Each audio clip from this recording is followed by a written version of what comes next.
안녕하세요. 김어준입니다. 국정원의 심리전단이 문화예술인 블랙리스트를 작성한 데 그치지 않고 해당 문화예술인들의 이미지를 실추시키기 위해 공작을 벌인 것이 밝혀졌습니다. 배우 김성근, 김여진 씨의 나체 사진을 합성해 부적절한 관계, 육체관계 등의 문구를 넣어 인터넷에 유포한 겁니다. 일국의 최고 정보기관이 사람의 수치심을 가장 적나라하게 자극하는 방식으로 민간인들 공격한 거죠. 누가 했는지도 알 수 없고 그 출처도 알 수 없어서 당하는 민간인들로서는 저항할 방법조차 찾을 길이 없었죠. 그런데 국정원이 아무도 시키지 않은 일을 그냥 심심해서 했나요? 국정원이 이런 일을 한 목적은 자명합니다. 보수 정권의 비판적인 인사들을 사회 경제적으로 매장시키기 위해서 한 거죠. 제가 이해할 수 없는 것은 자신들의 정권을 유지하기 위해 최고정보기관을 이렇게 양아치 수준으로 부린 정권의 운영자들, 이명박의 한나라당, 박근혜의 새누리당, 그리고 지금의 자유한국당은 이 범죄에 대해 왜 아무런 사과도 안 하는 겁니까? 정당이 없어졌나요? 있는 것 같던데. 김어준 생각이었습니다.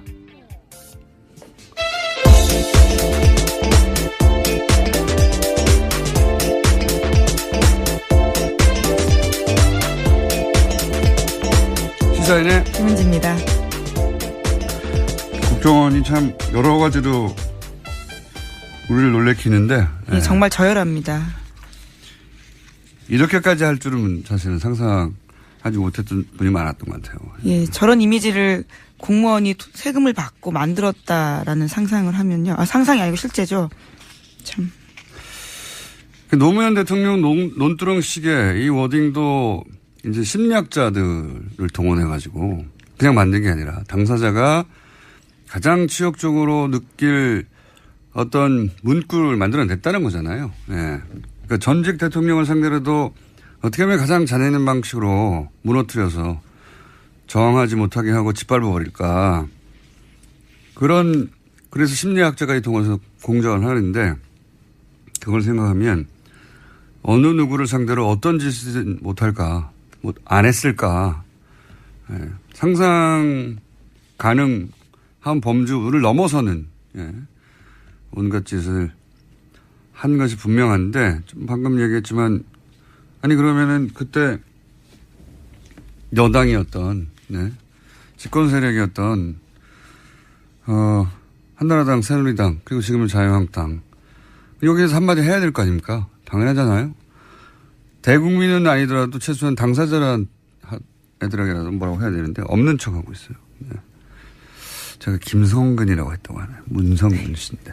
예, 오늘 3부에서 저희가 직접 모시고 관련해서 당사자는 얼마나 괴롭겠습니까? 말 못할 여러 가지 고통이 있었을 텐데 구체적인 사례와 이야기를 인터뷰를 저희가 3부에서 나눠보기로 하겠습니다. 자, 브리핑 시작하기 전에 요즘은 저희 앞방송이 있습니다. 김보빈 아나운서가 진행하는. 앞방송 문자로 그런 문자가 와요. 오늘도 브리핑 좋았어요. 김은지 화이팅. 이제는 저희 방송 시작할 때 오는 게 아니라 앞방송에 옵니다.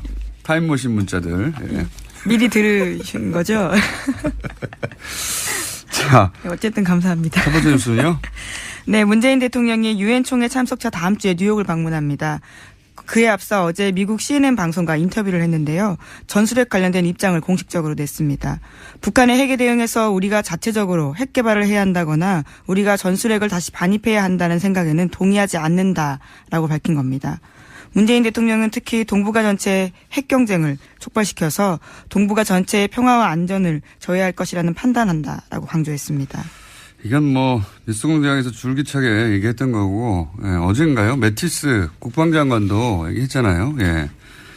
네, 공개적으로 그런 이야기를 했습니다. 뉴스공장을 듣는 것 같아요. 매티스가요? 왜냐하면 제가 위치가 뭐가 중요하냐고 우리 땅에 쏘건 동해에서 혹은 서해에서 핵잠수함에서 쏘건 뭐가 중요하냐고 게다가 더 구체적으로 얘기하면 이거 조그만 핵폭탄이라고 그랬잖아요. 예. 그거는 이제 비행기 실어서 떨어뜨리거나 해야 되거든요. 핵잠수함에서 쏘는 게 더 빨라요. 그거 납치하고 날아가서 떨어뜨리는 것보다 실제 그 핵이 가진 억지력이 중요한 건데, 예, 위치가 뭐가 중요한지, 이건 이제 계속 말씀드리지만 이런 얘기를 뻔히 알면서도, 국민들이 불안해 하잖아요. 어쨌든 간에. 그 불안감을 이용해서 사실은 정치적으로 이득을 얻으려고 이런 주장을 하는 거죠. 예. 근데 어쨌든 문재인 대통령도 그런 얘기 했고, 국방장관도, 예, 거의 비슷한 시기에 얘기하네요. 예. 네, 공식적으로 전술핵 재배치를 부정한 건데요. 핵 억지력을 갖고 있으면 핵무기 위치는 중요하지 않다라고 밝힌 겁니다. 뉴스 공장을 들었어요, 이 양반이. 네. 놀라운 가설입니다. 지난주에 얘기했는데, 중요한 방송이니까 번역해서 들을지도 몰라요. 예. 어쨌든, 이게 미국이 전술핵 재배치의 뜻이 조금이라도 있는 것처럼 뉴스가 잠깐 나왔잖아요. 그건 소위 이제 유엔 안보리 제재한 직전에 대중국 압박 메시지라고 하는 건 사실 미중 관계에 조금이라도 관심 있는 사람들은 뻔히 알만한 내용인데도 그 무시하고 계속 전술핵 얘기를 했었죠. 예. 800만 달러 지원하겠다는 얘기도 검토 중이라는 얘기도 나오지 않았습니까? 네, 어제 정부가 밝힌 바인데요. 국제기구의 대북 인도 지원 사업에 800만 달러를 지원하는 방안을 검토 중이라고 밝혔습니다. 유니세프 세계식량계획 등 유엔 산하 국제기구 요청에 따른 대북 지원 사업에 대한 논의를 할 거다라는 겁니다. 알겠습니다. 뭐 방금 한 줄 속보인데 북한이 또 미사일을 발사했네요. 예. 네, 합참에서 밝힌 바인데요. 북한이 평양 일대에서 동쪽으로 미사일을 발사했다라고 속보가 떴습니다. 아직은 속보고요. NH가 보도한 거고 NHK가. 이제 유엔 안보리 대북 제재가 있었으니까 북한도 한마디 해야 되는 거죠. 지금. 예.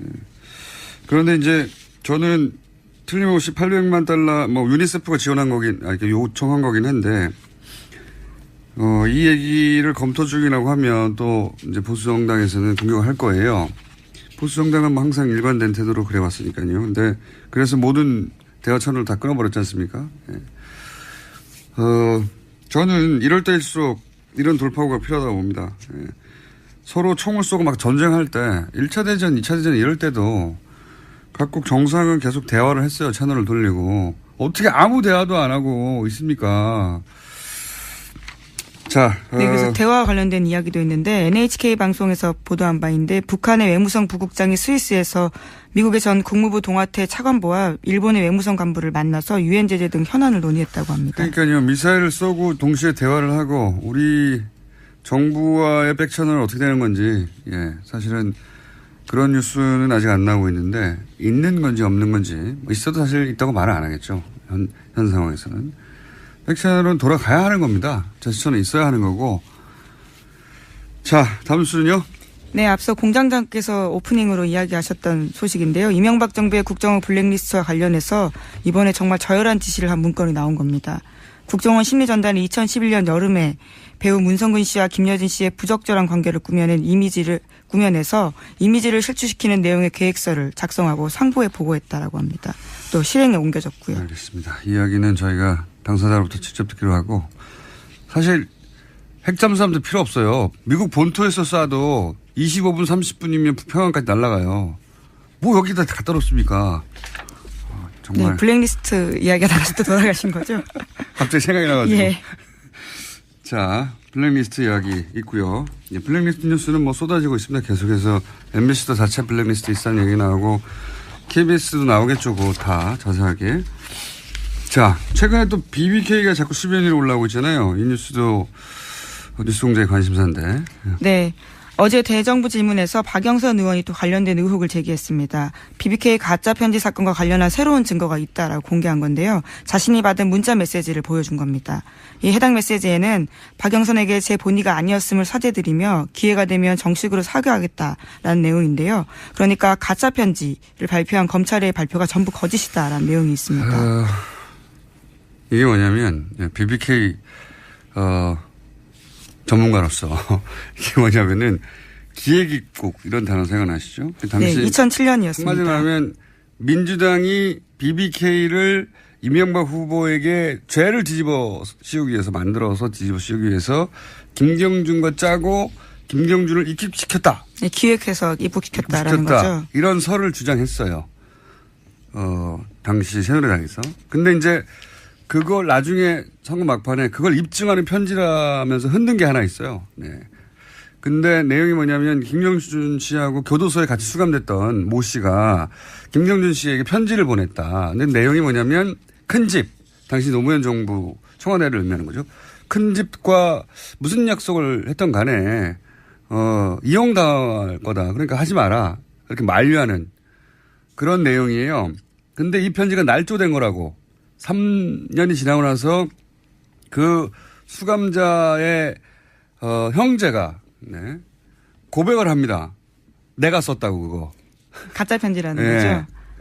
거죠. 근데 자기가 왜 썼냐 했더니 양모 씨가 뭐 언론에 보도했으니까 얘기하죠. 양승덕 씨가 초안을 만들어서 자기한테 줬고 자기는 그래서 그 편지를 마치 보낸 것처럼 국제우편 영수증 조작해가지고 만든 거라고.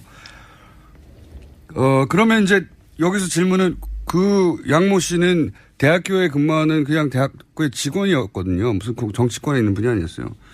이런 분이 이걸 왜 하지? 양모 씨가 이렇게 거대한 사건을 선거에 그것도 대선의 그 한복판에서 편지를 만들어냈다는 게 이해가 안 가잖아요. 그건 누가 시켰을까? 당연히 이렇게 연결돼야 되는데 그 편지를 전달받은 당시 김병진 이명박 후보 상임특보나 은진수 당시 클린위원회 팀장이나 그 편지를 공개하는 홍준표 클린위원회 위원장, 당시 홍준표 위원장이었어요. 모두 무죄가 나왔어요. 배우가 없다는 거죠. 예. 그때 그 폭로한 신명 씨는 이상득, 최시중, 신기옥 대통령의 이명박 대통령의 동서죠. 이 사안을 텐들링하고 있으니 검찰에 가서 얘기해도 된다.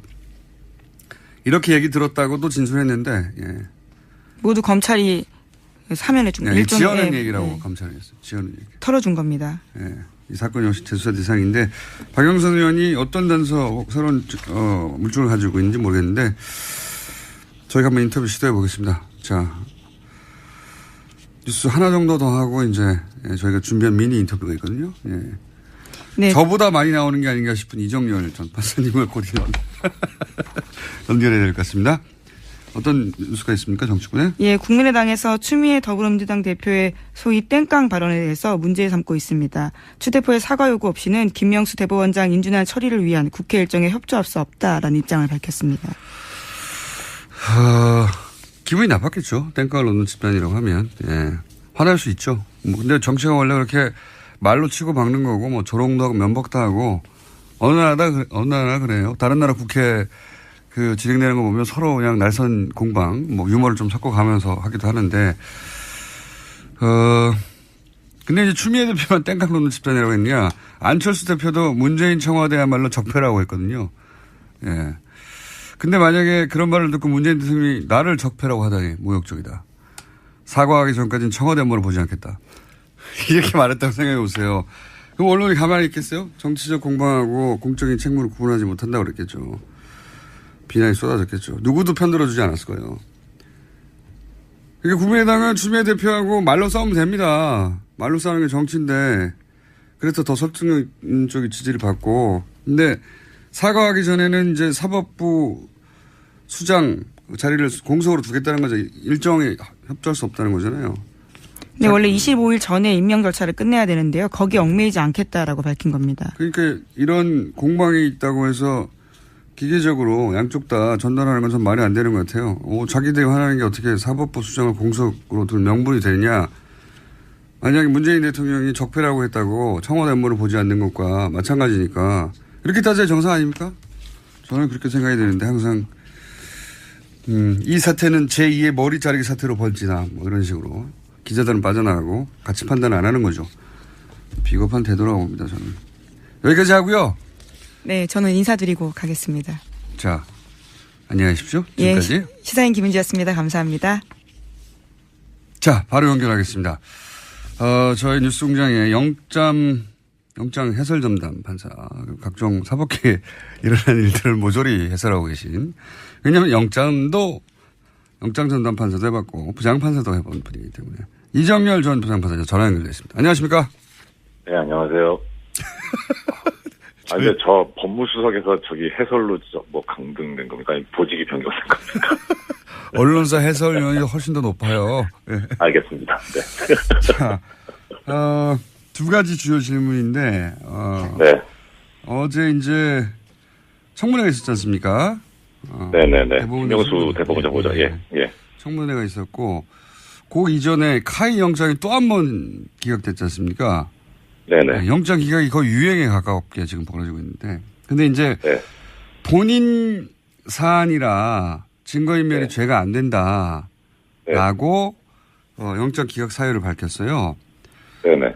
그러니까 본인 사유는 자기를 법적으로 보호하기 위해서 그럴 수 있다고 판정한 것 같고 그게 법리인 것 같은데 거기 또 문제 제기하는 사람들이 있습니다. 그게 본인이 직접 한 게 아니고 본인 사안을 누구 시킨 게 아니냐 뭐 이런 식의. 네, 여기서 해설이 필요해서 그 기각권은 네네. 어떻게 된 겁니까?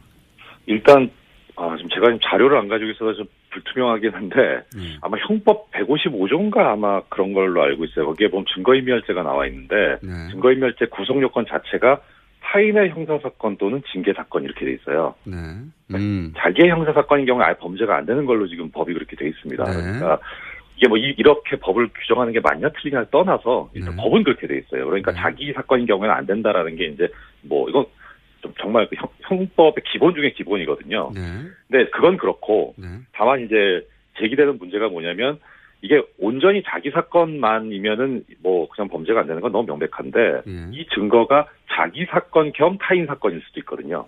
그래서 이제 뭐 박주민 의원 같은 경우에는 아니 자기가 인멸한 게 아니고 남을 시켰고 예. 그리고 그 남을 그건 시켜서 또 다른 문제죠. 그렇죠. 예. 그건 또 다른 문제예요. 예. 남을 시켜서 삭제한 그 내용이 말씀하신 대로 자기와만 관련된 네. 게 아닌데 그렇죠. 예. 어떻게 그 경우에는 지금 그러니까 판례는 그러니까 지금 박주민 의원께서 지적하신 거는 뭐냐면 자기가 행위를 하지 않았는데 자기랑 관련돼 있는 사건인 경우고요. 지금 이제 판례가 있는 건 뭐냐면 자기가 행위를 하긴 했는데 그게 타인 및 자기까지 관련돼 있는 행위자가 누구냐의 차이가 있기는 있어요. 근데 판례는 이제 자기가 행위를 한 경우에 타인하고 관련성이 있으면 그것도 안 된다, 범죄가 안 된다라고 하는 판례가 76년가부터 나오고 있거든요. 현재까지 나오고 있고, 그러니까 문제는 이제 자기가 행위를 안 했는데 타인을 시킨 경우, 내지 방조한 경우, 이 경우는 지금 명백하게는 없어요. 그래서 아마 지금 사실 이게 그 증거인멸에 관해서 자기 형사사건인 경우에 범죄가 안 된다는 건 너무 기본 중에 기본이라 네. 영장기각 사유를 보면 그게 어떻게 보면 너무 명백하긴 한데 한편으로 뒤집어서 보면은 아니 검찰에서 이런 기본도 모르고 영장을 청구했겠나라는 생각이 들거든요. 그렇겠죠 당연히. 예. 그렇죠. 예, 너무 쉬운 거기 때문에 그래서 아마 뭔가 있을 거다 싶은데 아마 그것이 박주민 의원 지적한 대로 본인이 행위를 한 건 아닌데 교사범이 아니겠느냐. 예, 그 경우에는 지금도 아직 명백한 기준이 없어서 그래서 영장을 청구했을 것 같고 지금 사실 그 부분에 관해서 우리나라 판례는 그렇게 돼 있는데 일본 판례를 비롯해서 학설은 다 이거 타인이 게재돼 있으면은 무조건 처벌해야 된다는 게 다수설이거든요.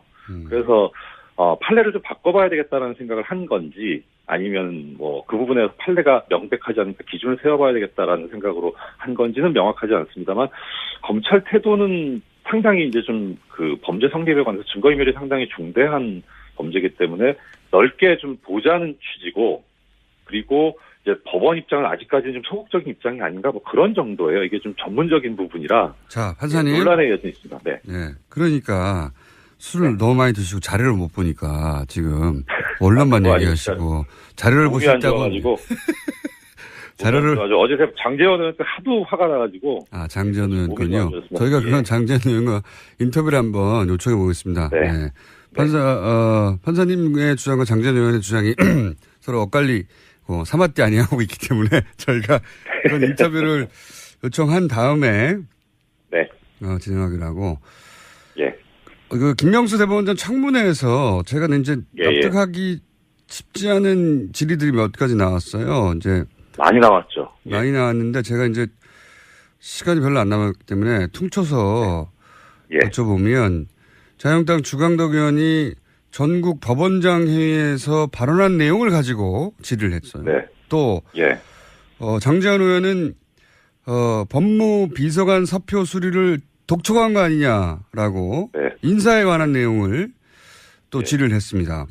그리고 국제인권법 연구회가 몇 명이고 우리 법 연구회가 몇 명이고 굉장히 구체적인 숫자도 거론이 됐고 또 인권법 연구회 가입을 누구누구에게 특정해서 권유하지 않았냐라는 질의도 나왔고 제가 이제 한두 가지가 아니라 전체적으로 볼 때 이걸 어떻게 알았지? 저랑 같은 생각하셨네요. 아니 이걸 대체 어떻게 아는 거지? 예를 들어서 그러니까요. 법원장 회의에 국회의원이 들어가는 게 아니지 않습니까? 그럼요. 네. 네, 법원장급이 돼야 들어가는 것이고 이 얘기를 알았다는 거는 법원장이 최소한 법원장급이 자유한국당에 알려줬다는 얘기 아닙니까? 그렇죠. 법원장급뿐만 아니라 저는 의심 가는 사람이 한 사람이 있어요. 누구? 법원장급은 아닌데 뭐 어느 다른 방송사에서 주광덕 의원이 인터뷰를 한 거 보니까 그 법원장의 녹음도 가지고 있다 이런 얘기가 나오더라고요. 녹음도요? 네, 그래서 그게 사실인지 아닌지까지는 모르겠는데 최소한 하여튼 이 1년의 여러 가지 정보들이 나오는 출처가 누구의 짐작은 가거든요. 이게 아닌데 뭐 증거는 없는데. 네. 예. 예를 들어서 이건 사표 뭐 관련 이런 거는 그 인사를 담당하는 법원 행정처나 또는 뭐 무슨 연구에 몇 명 있다는 거는 거기에 가입된 개인들도 모를 텐데 법원 행정처 같은 곳 아니면 전체적으로 그렇죠. 법원의 행정을 관리하고 정보를 관리하고 인사를 관리하는 이런 것만 아는 거 아닙니까? 이런 정보는?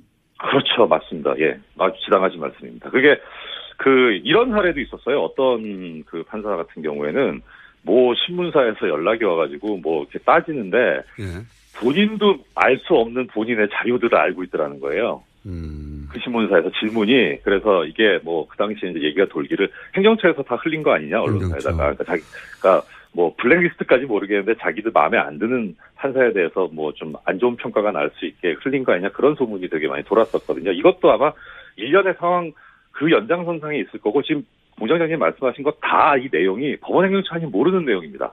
그러니까 제가 몰라요. 30초밖에 안 남아서 여기서 끊어야 되는데 법원 행정처가 김명수 대법원장 임명을 막기 위해서 자유한국당에 자료를 준 거라고 보이는 정황 아니냐 이런 질문입니다. 10초 만에 답변해 주세요. 그런 생각이 들고 그리고 그 과정에 이 말씀 누구지 제가 밝힐 수는 없는데 우리법연구회 출신입니다. 이 얘기한 사람. 저는 자, 확신하고 있습니다. 요 문제 한 번 더 인터뷰하죠. 여기까지 하겠습니다. 네, 안녕히 계십시오. 네, 이정열 전 부장 판사였습니다. 골반 잡자 바로 잡자 바디로직 허리 통증 바로 잡자 바디로직 몸매 교정 바로 잡자 바디로직 자세가 좋아지는 골반 교정 타이즈 바디로직 검색창에 골반 교정 바디로직 삐딱한 남성 골반 허리에도 역시 바디로직입니다. 바디로직의 효과를 못 느끼셨다면 100% 환불해드립니다. 자세한 환불 조건은 홈페이지를 참조하세요. 또 떨어졌어. 너 또 입사 시험 봤어? 아니, 차량용 핸드폰 거치대 말이야. 여러 개 사봤는데 실패의 연속이야. 떨어지고 시야 가리고 운전석에서도 멀고 뭐 좋은 거 없을까? 싼 것만 찾으니까 그렇지. 제대로 된 거 하나 사서 편리하게 쓰는 게 더 낫지. 그런 게 있어? 그럼 있지. 1, 2, 3 할 때 2. 힘 세다 할 때 힘. 2 힘. 투 힘? 2배로 힘이 세다는 건가? 네이버 검색창에 2 힘을 검색해보세요. 장실 굿모닝 화장실 바나 굿모닝 바나나 미궁 대장사랑 혈중 콜레스테롤 개선과 배변 활동 원활에 도움을 줄 수 있는 건강기능식품 광고입니다. 대장사랑에서 전하는 추석 사은행 써 저수지에서 돈 퍼내듯 감사 선물을 펑펑 써드립니다. 검색창에 미궁 대장사랑. 독일을 통일했던 헬무트 콜 총리를 이기고 1998년부터 2005년까지 독일의 제7대 총리를 역임했고 최근 문명국가로의 귀환이라는 자서전을 발간한 슈레더 전 독일 총리를 스튜디오에 직접 모셨습니다. 안녕하세요. Vielen Dank. Ich bin gern gekommen. 예, 저는 방한 기간 중에 택시 드라이버 영화도 관람하였고 또한 이 촛불 혁명에도 지대한 영향과 기여를 했다라는 말씀도 들어서 초대받는 것을 기꺼이 응했습니다. 독일 전직 총리로는 처음 와주셨기 때문에 대단히 감사드리고 더불어서 정치인 휴대되는 한국 언론에 소개가 된 적이 있지만 어떤 사람인지 자연인으로 한 번도 소개된 적이 없어서 저도 궁금해서 개인적인 질문부터 몇 가지 드리겠습니다. 첫 번째 드릴 질문은 제가 자료를 보다 보니까 중학교를 졸업하고 나서 소매상의 판매직으로 일을 하셨더라고요. 고등학교 진학을 안 하고. 왜 고등학교 진학을 안 했는지, 공부를 못 했는지. Nein, ich habe nicht gefaulenzt. 제가 공부를 못하거나 게을리하지는 않았습니다. 그런데 저희가 5형제였거든요. 그리고 저희 어머님은 전쟁 미망인이셨어요. 아하. 아버님이 2차 세계대전 중에 돌아가셨습니다. 따라서 당시에 저희 집안의 형제들은 모두 스스로 각자 해결해야 되는 상황이었죠. 학비를 부모로부터 기대할 수 없었고요. 또한 너무나 가난했었기 때문에 각자 형제들이 빨리 독립해야 한다. 스스로 벌어서 내 앞가림을 해야 한다라는 것을 저희는 너무나 다 잘 알고 있었습니다. 저는 야간 학교를 다니면서 소매상에서 일하면서 저녁에 공부를 하면서 독일에서 대학에 입학할 수 있는 입학 자격 시험에 합격을 하였는데요. 야간 학교 다니면서 취득한 겁니다. 말하자면 그래도 어느 정도 살만한 집안의 자녀라면 가지 않았을 그런 다른 길을 간 거죠. 제가 다른 길을 가기는 했지만 이것이 제 인생에 한 번도 해가 되었거나 어떤 불이익을 크게 끼쳤다라고는 생각하지 않았습니다. 저희 어머님이 저희를 사랑으로 키우셨고 또 무한한 자유를 주셨기 때문에 저는 저의 유년 시절이 행복했다고 생각합니다. 제가 자료를 보니까 22살이어서 대학 입학 자격을 얻으셨습니다. 그런데 변호사 자격을 취득한 건 1976년이에요. 그래서 따져보니까 대학 입학 자격부터 변호사까지 14년이 걸렸어요. 14년이. 그리고 그 사이에 뭐 하셨는지 전혀 없거든요. 20대 초반부터 30대 중반이 되는 14년 동안 무슨 일을 하셨는지, 14년 동안 계속 변호사 시험이 떨어진 건지. Ich habe außerordentlich kurz studiert. 추측하시는 것보다 솔직히 저는 공부를 좀 잘하는 편이었습니다. 그래서 지금 14년이나 제가 떨어졌다가 고배를 마시고 공부만 했다고 생각하시는데요. 사실은 그렇지 않아요. 저는 독일에서 다른 학생들보다는 빨리 학업을 오히려 마친 편이었어요. 9개 학기, 즉 4.5년 만에 학업을 마쳤는데요. 저희가 가난했고 제가 돈을 빨리 벌어야 했기 때문에 오히려 공부를 여유 있게 할 수가 없었어요. 그래서 굉장히 빨리 공부를 마치려고 노력했던 편인데요. 시간이 이렇게 걸렸다는 것은 말씀드리면 4.5년 정도 9학기에 걸쳐 학업을 마치고 나서 독일은 일반적으로 실습을 합니다. 그래서 법원 시보로도 실습을 하고 로펌에 가서도 시보를 하고 또 검찰청에서도 시보를 하는 이런 실습 기간이 긴데요. 지금 76년이라고 하신 것은 제가 시험에도 다 이미 합격하고 로펌에서 말하자면 그 월급쟁이 변호사라도 일을 했던 그런 것들을 다 지나서 1976년에 제 법률사무소를 낸 것이 76년이었다는 뜻이었습니다. 의심이 많으시니까 성적표도 보내드릴 테니까 청취자분들께 꼭 공개해 주시기 바랍니다. 1980년에 연방하원 선출이 처음 되셨는데 이때가 그러면 30대 후반이네요. 예. 정치를 왜 시작하신 건지. Das hat zu tun mit meiner Kindheit. 저희 집이 워낙에 가난하였습니다. 그러다 보니까 교육의 기회는 곧 힘이다. 교육만이 힘이라는 그런 생각을 일찍 했습니다. 그래서 저의 삶에 있어서 항상 누구나 무상 교육을 받도록 해야 한다라는 것에 제 정치 삶을 바쳤다고 해도 과언이 아닙니다. 그래서 가난한 집 아이들도 부모의 돈이 없어도 열심히 노력만 하고 교육을, 즉 대학 교육을 돈 없어도 받을 수 있는 기회가 있다면 부모가 가진 부에 관계없이 자기 삶에서 성공할 수 있다는 것. 그래서 저는 교육에 있어서 교육의 정의, 모든 사람에게 있어서의 무상교육, 이것을 위해서 헌신했다고 생각합니다. 즉 교육에 있어서의 이러한 정의를 세우기 위해서 필요한 것이 곧 정치였고 그래서 저는 정치인이 됐습니다. 본인의 이상을 본인이 직접 가능하다는 걸 보여준 셈이네요? 맞습니다. 예를 들어서 무상급식이나 무상교육을 해야 되겠다고 생각했던 정치인들도 많았을 텐데 결국 총리까지 되는 사람은 극소수에 불과하거든요. 그 극소수만 갈 수 있는 자리까지 갈 수 있었던 건 본인의 어떤 자질 때문이라고 생각하는지 그게 궁금합니다. Ich glaube, man braucht doch 첫째, 야망이 있어야 된다고 생각합니다. 자기가 정말 되고 싶은 것을 열렬히 추구하는 그런 마음. 두 번째, 열정이 필요하죠. 다른 어떤 것보다도 나는 이것이 정말 되고 싶다 하는 열정.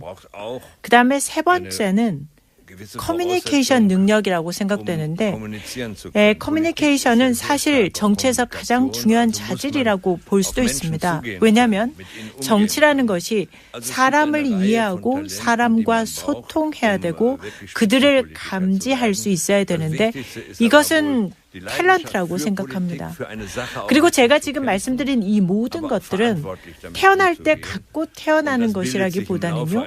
정치적인 삶을 하는 그 프로세스 과정에서 자연스럽게 배워나가고 생겨나가는 일종의 프로세스라고 생각합니다.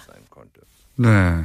본인에게 이건 남들보다 나한테 특별히 있는 유난한 능력이다. 그런 거를 느껴본 어떤 본인의 자질은 없는지, 이건 내가 너무 잘하는 것 같아. 그런 게 없었는지. Nein, das kann ich ja nicht machen. 이것만큼 내가 이러하지라는 표현들은요. 자화자찬이라고 생각합니다. 사실 자화자찬은 해서는 안 된다고 생각을 하고요. 타인과의 비교도 항상 부적절하다는 생각을 갖고 있는데요. 그렇게 물어보시니까 한번 생각을 해보면 제가 변호사를 할 때나 정치인으로서 활동을 할 때도 어떤 과정에서든 저는 상당히 저 자신에게 만족하는 편이었습니다. 때로는 극심하게 어려운 시기도 있었고 또 매우 내리기가 어려운 결정들도 있었어요. 그래서 그렇게 고심하고 괴로운 순간들에서도 저는 제 자신을 항상 나는 행복한 사람이다 라고 느끼는 마음이 있었어요. 왜냐하면 저는 제가 되고자 하는 말씀드린 제 꿈을 이루었고 그것은 제가 항상 원했던 것이었기 때문에 그것을 이루었다라는 그런 어떤 만족감 또는 행복하다는 생각을 갖고 있었습니다. 저 스스로한테 족하다라는 생각을 갖고 있었습니다. 그건 제가 보기엔 부모님께 감사드려야 할 것 같은데 낙천적이고 긍정적이고 자존감이 강하고 저도 그래요. 저도 그런데 그거는 물려받은 겁니다. 생각해보면. 독일 총리를 하셨으니까 이 질문을 드리지 않을 수가 없습니다. 이제, 분단 국가인 우리로서는 독일의 통일을 굉장히 부러워하는데 이 우리 한반도 문제에 있어서 예를 들어서 가장 강력한 영향을 미치는 미국은 통일을 표면적으로는 지지한다고 하지만 남한에는 실제로 그동안의 역사를 보면 실제 통일을 지지했었다면 북한과 평화협정을 맺고 그리고 북한의 체제 보장을 약속해서 이 평화적인 환경을 오랫동안 지속될 수 있는 평화 환경을 만들었어야 하는데 지금 60년 이상 평화협정을 맺지 않고 있기 때문에 이 남북의 긴장 관계를 군사적으로 경제적으로 전략적으로 미국 이익에 부합되도록 활용한 측면이 있어 보이거든요. 근데 독일은 이런 미국이나 혹은 반대하는 영국이나 혹은 프랑스, 우리도 일본이나 중국이나 미국이 있는데 어떤 전략으로 되어 있는가, 어떻게 통일로 이끌어가는데 그 주변국들을 통일을 지지하도록 만들었는가 이런 게 궁금한 겁니다. 영국, 프랑스, 네덜란드 이런 유럽의 국가들에 있어서 일단 중요한 것은 나토 동맹 체제라는 것이 하나가 있습니다. 그런데 전체적으로 볼 때 유럽은 당시 독일의 분단을 통해서 또는 구동구권 소련 이런 체제 하에서 사실 유럽이 분단되어 있다가 소련 동구권이 무너지면서 유럽이 통일이 돼버린 거예요. 이 역사적인 사실이 먼저 선행된 거죠. 그러다 보니까 영국 같은 경우도 대처 총리가 엄청나게 의구심을 갖고 여기에 반대하고 뭐 그랬죠. 그런데 전체적인 대세라는 것이 이제 유럽이 통합이 됐다. 유럽의 분단이 극복됐다라는 것이 대세였어요. 그러다 보니까 미국도 물론 통일된 유럽의 이해관계가 있었을 겁니다. 그것이 경제적인 이유든 정치적인 이유든 이해관계가 있었겠죠. 또는 뭐 러시아에 대해서든 어쨌든 어떤 이유든 간에 역사적으로 유럽이 통합된 이 큰 흐름이 있었고 그다음에 헬무트 콜 총리가 통일을 밀어붙인 거죠. 지금이야말로 통일이 될 절호의 기회라는 것을 간파하고 밀어붙이니까 유럽이 통일된 마당에 독일만 분단으로 남아 있어야 한다라는 게 이게 명분이 없어진 거예요. 바로 그러한 명분 때문에 영국도 어떻게 보면 대처가 결국은 그 명분 앞에서 자신의 그런 유보적인 입장을 결국 내려놓을 수밖에 없었다라고 생각을 합니다. 두 번째는 구동독에서 사람들이 대량 탈출을 시작한 겁니다.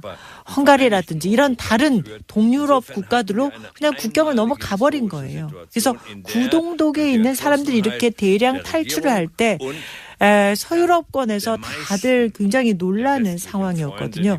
그리고 통일에 대해서 강대국들의 우려, 걱정 없을 수가 없죠. 독일이 너무 강력해지는 것 아닌가. 여기에 대한 두려움은 항상 있었습니다. 그런데 두 가지. 통일된 독일이 유럽연합의 일원으로 남는다. 즉 유럽이라는 큰 집에 통합된 한 일원으로 남는다는 것. 이 메시지가 중요했고요. 두 번째는 헬무트 콜이 고르바초프와 협상을 해서 통일된 독일은 통일 이후에도 나토의 일원으로 남겠다라는 이 두 가지가 있었기 때문에 주변국의 우려를 불식시킬 수 있었습니다. 좀 전에 미국의 어떤 이해관계 때문에 이런 분단의 평화협정을 하려면 했을 텐데 이런 미국의 이해관계도 말씀을 하셨는데 저는 이 분단에 대한 이해관계가 미국만 있는 것인가 하는 생각도 해봅니다. 자, 그렇다면 이 분단을 극복하기 위해서 한국에는 어떤 일들이 일어나야 하고 한국은 무엇을 해야 할까 하는 생각을 해보면요. 저는 이 한반도 문제라는 것은 주변 3강국, 중국, 러시아, 미국 이 3개 대국이 공동 보조를 해야만 가능하다고 생각합니다. 최근에 그 북한 제재 안보리 결정에서 보듯이 이들 국가들이 공동 보조를 해야만 뭔가 이루어질 수 있다는 건데요. 즉 안보리에서 제재가 타결되기는 했습니다만은 이 3개국이 중국, 러시아, 미국이 진정한 공동 보조의 전략을 가지고 있는가에 대해서 생각해 볼 필요가 있겠습니다. 미국의 트럼프 대통령이 만일에 계속해서 중국에 대해서는 경제적인 압박을 가하고 러시아에 대해서도 고립 정책을 편다면 어떻게 이 두 강대국과 미국이 공조할 수 있을까요? 이들이 이 3개국이 라이벌 관계를 계속해서 유지한다면 한반도 문제에 있어서 장기적인 관점의 합의 또는 공조는 쉽지 않아 보입니다. 또한 미국의 이해관계, 또 미국이 반드시 이해하고 넘어가야 하는 것은 중국에 대해서 경제적인 압박, 러시아에 대한 고립 정책 이런 것을 계속하게 되면 절대 이 두 국가가 미국에 대해서 공조를 할 이유가 없다는 것이죠. 그런데 지금 현재 한국의 새 정부가 방향을 설정한 것을 보니까 제가 볼 때는 꽤 괜찮은 방향 설정을 하고 있다고 생각이 듭니다. 그중에서도 에너지 분야를 보면은요. 한국이 러시아와 협력할 분야가 아마 에너지 분야라고 생각하고 움직이는 것 같은데 저는 이 새로운 정부의 시도들이 상당히 이 관계를 개선하는 데 도움이 될 수 있다고 보고요. 통일과 관련해서도 장기적으로 솔루션이나 전략이 필요하겠구나라는 생각들을 해봅니다. 미국 얘기가 나와서 관련해서 한 가지를 여쭤보자면 독일은 유럽에서 가장 굳건한 미국의 우방국 중에 하나였어요. 그런데 최근에 트럼프 정부가 들어서고 나서 메르켈 총리가 유럽 운명은 유럽 스스로 맞서야 한다라고도 하고 미국 안보 협력을 영구적으로 기대할 수 없다고도 하고 이런 발언들이 나오는데 독일과 미국의 관계가 아주 근본적으로 바뀌는 그런 시대에 접어들어섰나요? 어떻게 이해합니까? Nein, das glaube ich nicht. 제가 볼 때 근본적인 어떤 관계 변화라고는 할 수 없을 것 같습니다. 그렇지만 변화가 있는 것은 사실이고요. 사실 제가 총리 재임 시절에 부르짖었던 것이 상대적인 외교 정치의 독립성이었던 것이고요. 그런 의미에서 저는 이라크 전쟁 참전을 반대했었습니다. 우리의 대외 정책은 워싱턴에서 결정되는 것이 아니라 베를린에서 결정한다라는 것을 표방하고 참전 반대를 했던 것이죠. 물론 이러한 저희의 상대적 독립성의 외교가 미국 사람들이 좋아할 리는 없었을 것입니다. 그러나 그렇다고 해서 저는 미국도 그것을 인정할 수밖에 없다고 생각하고요. 또 유럽 내에서의 어떤 균형, 또 나토 동맹국 내에서의 내적 결속 강화 이런 것들은 당연히 적절한 것이며 그렇게 한다고 해서 지금 말씀드린 유럽 내의 어떤 강화나 나토 동맹국 간의 강화가 미국에 반대한다는 의미는 절대 아닙니다. 미국과의 관계가 근본적으로 변한다기보다는 독일의 독립성, 외교의 독립성 이게 이전보다 더 강조되어야 한다는 게 총리님 시절의 이야기였고 실제 그런 방향으로 가고 있다 지금. 이런 거네요. 안타깝게도 지금 다 그렇지는 못했습니다. 독일이 미국에 대해서 상당히 많은 것들을 이미 다 양보하고 가고 있는 부분들이 있다고 생각하고 러시아와의 관계에서도 그런 것들이 있고요. 이 부분은 외교 정책에 있어서 어떤 더 자신감, 당당함, 스베레너티를 가지고 할 필요가 있다라고 생각을 하는 건데 미국이 대체 뭘 원하는지를 지금 아무도 알 수가 없다는 겁니다.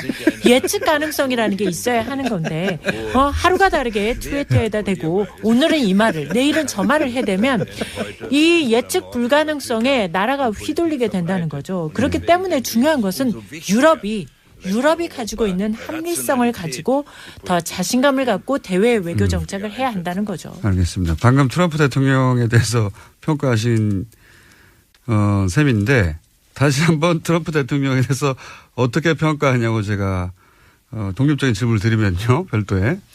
George W. Bush, 조지 W. 부시 대통령의 미국 정책을 제가 한 정책은 아니죠. 그런데 부시는 대화를 할 능력이 있는 사람이었죠.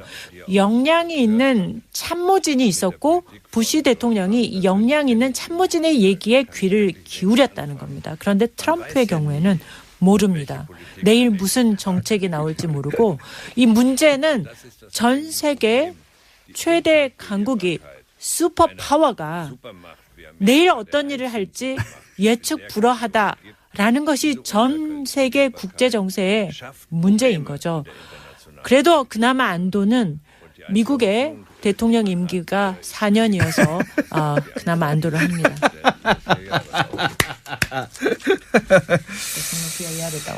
지금 그런 트럼프하고 이야기를 어떻게 우리 한국의 보수 세력이 주고받고 있냐면 전술핵을 한반도에 다시 배치하자. 그리고 트럼프 역시 그런 가능성이 있을 수도 있다. 이런 언급을 내비치고 전술핵을 한국에 다시 갖다 놓는 얘기를 하고 있는데 물론 현 정부는 반대하고 있습니다. 전술핵 재배치가 이 북핵 문제를 해결할 수 있는 해법이라는 주장에 대해서는 어떻게 생각하십니까? 전혀 아닙니다. 국제 정치가 추구하는 목표라는 것은 핵에 대한 전반적인 축소입니다. 이러한 시도는 북한의 핵무기 가능성에 대해서 남한도 핵으로 여기에 대응한다. 이런 식의 잘못된 시그널을 보내서는 안 된다고 생각하고요. 또한 새 정부가 한국 정부가 여기에 반대한다고 하니까 이것은 아주 잘 결정하신 것으로 판단됩니다. 이건 어떻습니까? 한국 보수에서는 북한과는 대화가 무의미하다. 그래서 실제 지난 9년간 북한과 대화가 완전히 단절했거든요. 그런데 문재인 정부는 대북 제재 그리고 대화 재개를 동시에 추진하는 게 기본 방침이에요. 예. 이런 문재인 정부 대북 기조에 대해서는 어떻게 생각하십니까? Das ist absolut richtig. 전적으로 옳은 정책이라고 생각하고요. 매우 합리적이라고 생각합니다. 문재인 정부가 추진하는 그 정책을 잘 관철시키기를 바라겠습니다. 북한이 대화 능력이 없다라는 판단은 맞는 판단입니다. 바로 그렇기 때문에 한편으로는 제재를 통한 압박을 가하면서도 다른 한편으로 동시에 우리는 대화를 할 준비가 돼 있다라는 신호를 보내는 이 동시 정책, 이것은 매우 중요하다고 생각하고요.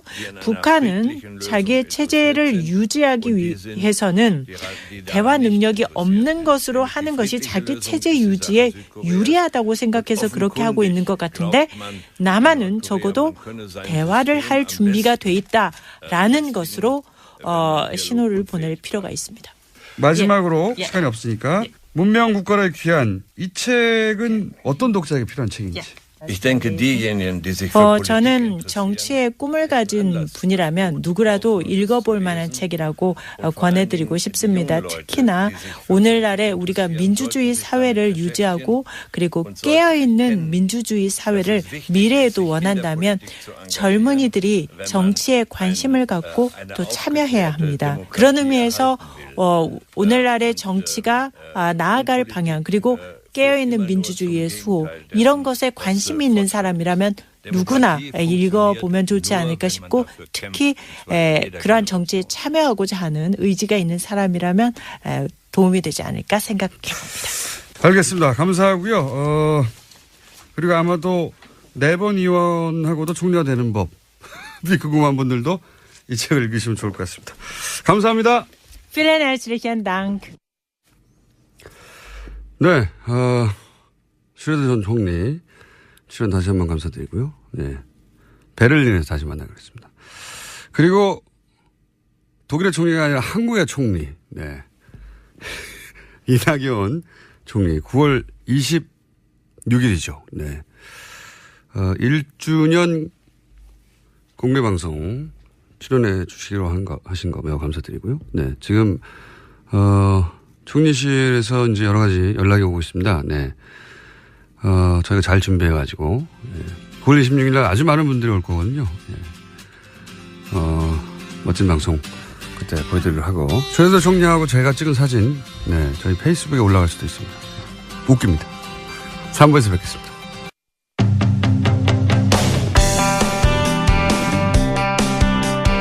국정원이 문성근, 김여준 씨 사진을 합성하는 공작을 했다는 게 밝혀졌죠. 당사자, 피해자 문성근 씨 직접 스튜디오에 나오셨습니다. 네. 안녕하십니까? 네, 안녕하세요. 네, 방송에서 이렇게 뵈니까 어색합니다. 예, 이렇게 좋은 데서 하는지 몰랐습니다. TBS가 이사를 오고 나서 네, 시설이 굉장히 좋아졌습니다. 예. 남산에 있을 때 한번 가보셨어요? 그랬었죠. 남산에 있을 때는 다 쓰러져 갔잖아요. 그게 국정원 건물이었죠. 과거에 국정원 건물. 예, 거기서 고문당한 사람 많습니다. 자, 우선 그 이미지를 과거에 얼핏 본 적은 있었죠, 사실은. 예, 아니 근데 워낙에 쓰레기들이 많았기 때문에 그냥 넘어갔던 일이고요. 그다음에 그건 출처를 찾을 수가 없어서 고발을 할 수가 없어요. 그러니까 국정원이 하는 짓은 찾을 수가 없으니까. 예, 제가 한 10여 명 고발을 한 적이 있었는데 그 트위터 같은 경우는 그 미국 본사에 확인해야 된다고, 그러니까 할 수 없다라고 하면서 빼고 뭐 이래서 확실한 사람들이니까 그 시위에 나와서 발언하는 사람들 있잖아요. 그 사람들만 고발한 적이 있었죠. 트위터 본사에도 요청하면 범죄 연루된 게 확실하면 해줘요. 당연히 그렇죠. 예. 핑계를 댄 것이고. 예. 근데 국정원이라는 게 명확하게 밝혀지고 나서는 무슨 생각을 하셨습니까? 믿어지지 않는 거죠. 뭐. 믿어지십니까 이게? 아니, 저는 사실 일베 중에서도 개쓰레기들만 하는 집단이에요. 그러니까 삐 여기 예, 그렇죠. 아니면 당사자 입장에서 그렇게 말할 정도로 그러니까 그게 아마 해외 토픽에 지금 좀 나오지 않았을까 싶은데 그 최순실 때 라스푸틴 얘기했었잖아요. 아마 그만큼 충격으로 받아들이지 않을까 그런 생각이 듭니다. 그러니까 그게 이제 뭐 일반 네티즌들이 이렇게 했다 이런 모르겠는데 그렇죠. CIA가 했다. CIA가 유명 배우 둘을 합성해가지고 그거 목적은 부시 정권을 지키기 위해서 했다. 이러면은 완전 전 세계 토픽이죠. 그 일베 정권이 계속 이어지는 거 아닌가라는 생각이 들어요. MB 정권의 성격이 일베였다면 그들이 이제 그런 공작으로 정권 재창출한 거죠. 그 일베 계속 이어졌고 그다음에 지금 뭐 새누리당 비상대책위원장이니까 그 양반이 청년들에게 일베 열심히 하라 그랬잖아요. 자유한국당. 예. 네. 그런 심성으로 지금 그 양반들이 한쪽 정치 세력을 맡고 있다는 게 참담하죠. 자, 여기까지는 공식적인 논평이었고 실제 본인이 어떤 피해를 당했는가 네. 그 사이에 왜냐하면 그거는 공작의 일환이었을 뿐 실제 생업을 쥐고 흔들었잖아요. 그 8년 전부터 방송 출연이 안 된다는 거를 알았기 때문에 뭐 괴롭지는 않았어요. 그냥 뭐 그런갑다. 뭐 괴로워하시던데 사석에서는. 집 팔았어요. 집 있었으니까 뭐 먹고 사는데 문제 없는 거고. 네, 집을 팔아서. 네. 웃으면서 얘기하지만 집을 집 팔았어 그러시다고. 저 그 단독주택 멀쩡하고 갖고 있었거든요. 지금 오피스텔로 옮겼으니까 뭐 충분하고요. 근데 저는 괜찮은데 저 때문에 딴 사람들이 피해받는 게 힘든 거죠. 그러니까 참여정부 때 제가 영화나 뭐 드라마나 뭐 이런 거 출연을 좀 했었는데 모든 회사가 세무조사를 받았으니까요. 출연했던 제가 출연했으면 이제 출연료를 줬을 거 아니에요. 그러니까 제 통장에 돈을 보낸 사람 회사는 모두 다 세무조사를 하더라고요. 그러니까 그 양반들한테 정말 미안하잖아요. 참네. 네. 저도 사실 겪은 게 있기 때문에 저 이해가 가는 게 뭐 예를 들어서 티셔츠를 저희가 팔았어요. 회사에서. 아무것도 아니거든요. 네. 정말 영세한 업체예요. 조그마한. 거기도 세무조사를 했었으니까 문성근 씨를 출연시키고 출연료를 입금했던 모든 회사가 다 세무조사를 했다. 근데 그거 잘 모르고 초반에는 그러니까 뭐 8년 전, 9년 전에, 10년 전에는 초기니까 잘 모를 수 있잖아요. 그래서 그때 섭외돼서 출연했는데 나중에 예를 들어서 방송국에서 난리가 나가지고 그런 적도 있지 않습니까? 그 CJ가 갖고 있는 케이블 회사인데 OCN이라고 그래서 이제 처용이라는 드라마를 10부작이었어요. 계약을 하고 4부까지 찍었는데 그다음부터 출연이 없더라고요. 근데 나중에 보니까 그 연출이 임찬익이라는 친구였는데 그 친구가 4부까지 찍고 일부를 편집해서 이렇게 제출했더니 저를 통으로 편집하라 그러더래요. 인물을 빼버리라고. 그러니까 인물을 빼면 스토리가 완결이 될 수가 없는 거예요. 근데 빼라 그러니까 이 친구가 4부까지 찍었는데 그건 어떻게 그러면? 그러니까 4부까지 찍은 거 몽땅 다 빼버린 거죠. 근데 그러니까 이 연출이 그렇게 못한다 나는. 스토리가 안 맞는다 이게. 네. 그러고 버텼어요. 걔도 잘렸죠. 근데 그 친구에 대해서 진짜 저는 기가 막힌 게 신인이고 연출이라는 사람들은 연출하고 있는 동안에만 수입이 발생하거든요. 그러니까 나중에 저한테 와서 저 선배님 이렇게 됐는데 정말 어쩔 수 없이 뺐습니다라고 얘기를 해도 나는 양해를 했을 거예요. 그 친구를. 네. 그 감독을. 네. 근데 수입도 없는 자가 그걸 덜푸덕 거절하고선 잘리더라고요. 그래서 설마 계약이 됐고 이미 사편까지 찍었는데 감독까지 교체하겠나 싶었겠죠. 그리고 또 한 번은 미안했겠죠. 당연히. 네, 그 친구는 저에 대한 의리를 지킨 건데 본인이 날아갔군요. 참 묘한 게 그 이후에 보면 CJ가 그걸 통편집해서 이제 한 다음에 그때부터 지금까지 저한테 단 한 번도 양해의 말을 한 적이 없어요. 미안했다. 그때 어쩔 수 없었다든가 아니면 누구 한 사람을 보내서 이렇게. 그러니까 그 일이 벌어졌을 때 이걸 문제 삼으려면 문제 삼을 수 있었을 거 아니에요. 뭐 팟캐스트도 많고 그러니까 제가 나가서 얘기를 하면 되는데 사실은 CJ가 뭐 회장도 구속돼 있고 몸도 아프다고 그러고 그래서 사정이 그렇겠지 뭐 저도 맨날 당하던 일이니까 그냥 양해하고 이제 문제 삼지 않고. 거기는 재벌이고요. 아니 글쎄. 그래서 양해하고 넘어갔는데 누가 누구를 챙겨줄 이 사람들이 아닙니다. 아직도 얘기가 없는 거예요. 아직도. 예. 야 이게 뭐 일종의 또 다른 갑질이죠. 네, 자기 고통은 자기 고통이고 자기가 남에게 준 고통은 아무런 관심이 없는 거니까. 그리고 인정해야 되니까 그때 그랬다는 걸. 그럴 수는 있는데 그래도 이건 뭐 비공식입니다. 그러면서 술자리에서 조용히 얘기를 할 수 있을 거 아니에요. 충분히. 그렇다고 이제 문정은 씨가 그거를 공개하고 폭로할 분이 아닌데. 왜냐면 이 얘기도 지금 처음 하시는 거 아니에요, 사실. 그렇죠. 네. 그런 일을 겪었음에도 불구하고. 근데 지금도 이 방송을 들으신 실제 관계자 여러분은 예, 공식적으로는 아니어도 예, 소주 한잔 하시면서 푸시면 좋겠고. 본인이 직접 그렇게 해서 입은 직접적인 피해만 따지더라도 수익이 당연히 급감하지 않았나요? 그 소득 신고를 못한 해가 많죠. 그렇게 되면 집을 팔아버렸고. 예. 아, 넉넉해요. 괜찮아요. 근데 이제 제 경우는 그 사실은 이제 유신 때부터 이어진 일이고 넉넉한데 요즘 왜 밥을 안 사십니까? 이렇게. 아, 지금 이제 출연하고 그러니까 밥 사야죠. 그 고기 먹읍시다. 최근 매력이 하시면 밥을 안 사시더라고요. 근데 저는 괜찮은데. 물어보면 집 팔았다 그러고 계속. 늦봄 문익환학교라고 있어요. 그 대안학교인데 네.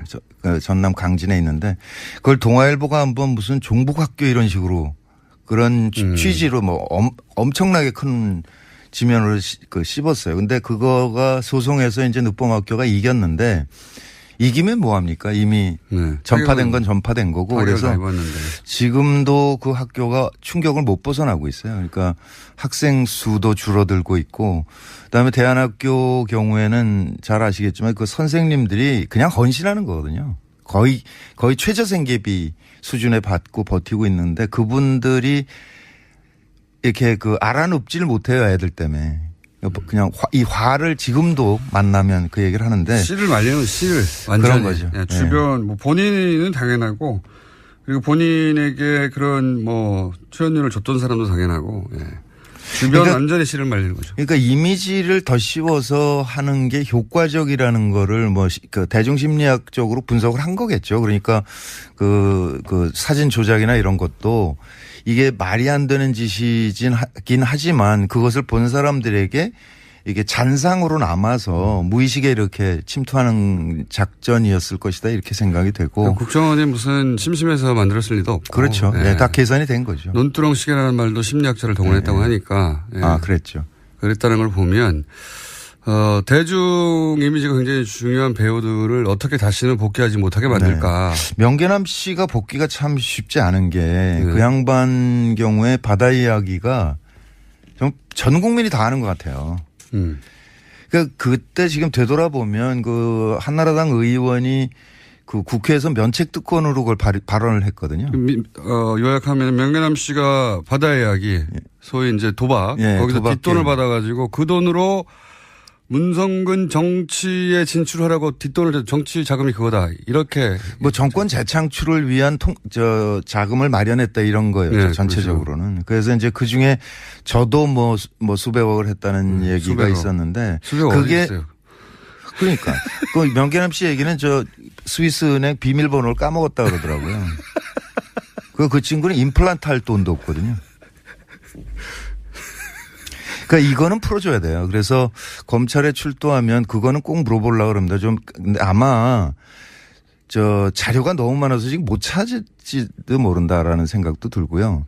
그게 이제 그러니까 탄핵 국면으로 들어가면서 파기를 시작을 했을 거 아니에요. 근데 그 옛날 건 안 했을지도 모른다. MB 정권 시절 거는. 그 흔적이 좀 남아서 지금 나오고 있는 건데. 네, 그런 거죠. 네. 그래서 이제 문정근 씨가 그럼 10년간 뭐 했냐? 주로 등산했어요. 그래서 제가 종아리가 굉장히 단단하고요. 평상시에 어디 뭐 하시냐고 산이에요, 산. 피톤치드가 너무 풍부해. 산에 항상 가 계셨고, 예. 네. 평상시복이 항상 등산복이었습니다. 그래서, 예. 부른 사람이 없기 때문에 부르지 않는 산으로 가는 거예요. 산에 많이 가셨고, 그 시절 얘기하자면 문화부 장관을 지냈던 이창동 감독님의 이야기도 하지 않을 수가 없습니다. 그분도 물론 그분이 영화를 더디게 만드는 스타일이기도 한데 영화를 만들기 위해서 지원 요청을 한 적이 있잖아요. 네, 그때 그 시라는 영화죠. 그거는 특히 이제 영화진흥위원회는 그 해외 유명 영화제에서 수상한 사람들에게는 조금 더 지원을 하는 게 있습니다. 네, 그렇겠죠, 당연히. 예, 마스터스 그런 식으로 해가지고. 근데 그때 임권택 감독하고 이창동 감독이 냈는데 두 명을 뽑기로 돼 있었거든요. 둘을 했는데 되니까 이제 또 다시 뭐 심사를 했다든가 그래요. 네, 그래서 당연히 되겠죠. 당연히 됐는데. 시나리오를 빵점을 줬죠. 근데 그 작품이 깐느에서 저 시나리오상을 받았어요. 그 난리가 난 거죠. 어떻게 깐느가 상 준 거를 빵점을 줬냐 그래가지고 영진이가 그때 뒤집혔었고 네. 그때 영진이 연장 했던 친구는 그것 때문에 그랬는지 그 직후에 아무튼 돈 받아먹고 깜빵 갔죠. 뭐 뉴라이트의 이데올로그 같은 사람이었는데. 그러니까 이참동 감독의 시나리오는 사실 얘기가 그전부터 많았습니다. 시나리오 너무 좋다고. 기가 막히죠. 예, 너무 좋다고. 뭐 실제 그게 입증돼서 깐내서 시나리오상도 받았는데 이제 이창동 감독을 지원을 하지 않을 명분을 찾아야 되는데 못 찾겠으니까 점수를 매길 때 시나리오를 빵점을 줘가지고. 예. 그때는 이제 그게 블랙리스트였는지 몰랐던 거고. 몰랐죠. 뭐 그냥 마음으로는 알고 있었죠. 그러니까 그 참여정부 끝나고 MB정부가 그 참여정부 때 관계했던 사람들 전체를 다 수사를 했다고 그러거든요. 그래서 문화부에서는 이제 이창동 저 명계남 이렇게 집중 대상이었고 그때 모든 통장을 다 털었고요. 그런데 그 시나리오, 시가 떨어지는 거 보면서 심하게 압박을 하는구나. 그거를 느꼈죠. 근데. 상당히 워낙 이런 사안에 대해서 말을 안 하시는 분이라 누구한테 가서 하소연을 하거나. 네, 안 하죠. 네, 안 해서 그냥 아주 크게 불거진다기보다는 대중들은 그런 일 있었구나 하고 정도 넘어갔는데 영화계에서는 뭐 말도 안 된다고. 근데 지금 이제 블랙리스트 때문에 그 피해 사례도 사실 연기자나 진행자들 중심으로 나오지 감독들은 잘 안 나오는데 감독들 경우에 거절하면서 뭐 시나리오가 좀 부족합니다. 이래버리거든요. 그러니까 할 말이 없어요. 네, 그러니까 할 말이 없어지는 거죠. 거기다가 이제 그 모태 펀드라는 거 있잖아요. 네. 그거를 산자부 쪽에 있던 거를 영화 쪽에 끌고 들어온 게 접니다. 제가 영진이 부위원장을 한 100일 한 적이 있거든요. 그러니까 모태 펀드라는 건 정부나 정부 산하기관이 10% 정도의 돈을 넣으면 민간이 90%를 넣어서 그렇죠. 펀드를 조성해요. 일종의 공적 문화자금. 네. 네. 그러면 이제 그 투자한 사람들이 한 명 간사를 보내서 투자 심사회의를 운영하거든요. 근데 정부 측 10%에 대해서는 우리 때는 그 발언을 안 했어요. 파송을 안 했어요. 그 회의에. 아예. 정부 입김이 갈까봐. 네. 그러니까 아예 안 했는데. 문학에서 알아서 판단하라고. 그렇죠. 그랬는데 그 정권이 바뀌면서 파송을 시작한 거죠. 그래서 이를테면 그 영화에 송강호가 들어가 있다 그러면 송강호 러닝 개런티가 이렇게 많아. 그냥 그 한마디를 하는 거예요. 그 사람이. 그럼 눈치를 딱 채는 거죠. 딴 사람들은 원하지 않는구나.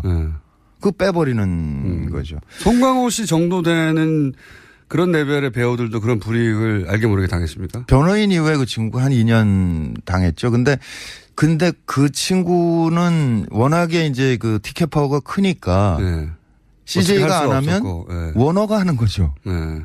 그 워너 브라더스가 투자하고 뭐 봉준호는 넷플릭스랑 했잖아요. 그러니까 일종의 국부 유출이죠. 그러니까 우리가 생산을 해야 되는데 우리가 생산을 거절해 버리니까 그 컨텐츠가 외국 자본가로 넘어가게 되는 거죠. 가장 최고 수준의 배우나 감독들도 그랬으니까